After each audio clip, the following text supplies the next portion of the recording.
Crise sanitaire sans précédent a aussi fait émerger des entreprises qui ont gagné de nouveaux clients. C'est le cas de cette PME bretonne qui vend des produits surgelés. Il y a 2 mois, elle avait presque du mal à faire face à la demande. Son activité avait explosé. Où en est-elle aujourd'hui? Tara Lagoutte et Julien Déniel sont retournés sur place. Cornflakes, on en a en stock un peu Non, on n'a plus. Une fréquentation normale pour un début de semaine, loin de celle du 13 mars dernier. Des rayons pris d'assaut à la veille du confinement et des clients inquiets venus faire des provisions de surgelés. Parce que ça se conserve longtemps et qu'on ne sait pas combien de temps va durer la situation qu'on traverse. À l'époque, Daniel Sauvaget, directeur de ce magasin de surgelés, n'avait jamais vu une telle augmentation de ses ventes. Ce matin, nous avons une progression de 494%, qui intègre la fréquentation magasin et les préparations Internet. On a eu une accélération énorme des commandes Internet.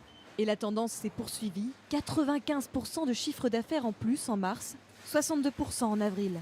Toutes les enseignes l'ont vécu. Il y a eu cet emballement, cette crainte de ne pas pouvoir s'approvisionner normalement après. Mais pour nous, ça a été une montée en puissance très importante pour l'enseigne. Ici, les prix n'ont pas bougé pendant le confinement, mais le panier moyen, lui, est passé de 50 à 67 € pour le consommateur.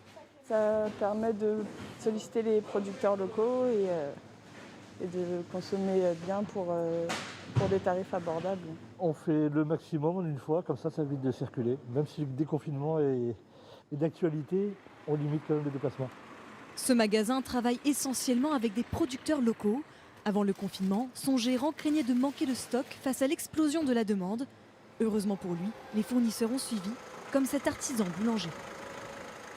Donc voilà Daniel, je t'ai envoyé la suite, la pizza comme prévu, les burgers et les brioches. Ça nous a permis aujourd'hui de multiplier notre chiffre par 4 et de maintenir notre activité. Plus de 100, 120, 130% peut-être. C'est vrai que la demande a été réelle et les clients ont été aussi très, très demandeurs.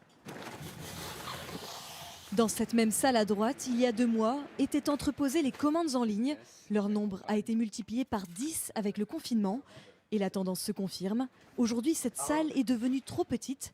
Les livraisons sont donc déposées à l'entrée du magasin. Pour faire face à la demande, le magasin a dû embaucher 2 personnes, pour l'instant en CDD, mais leur situation pourrait évoluer à plus long terme.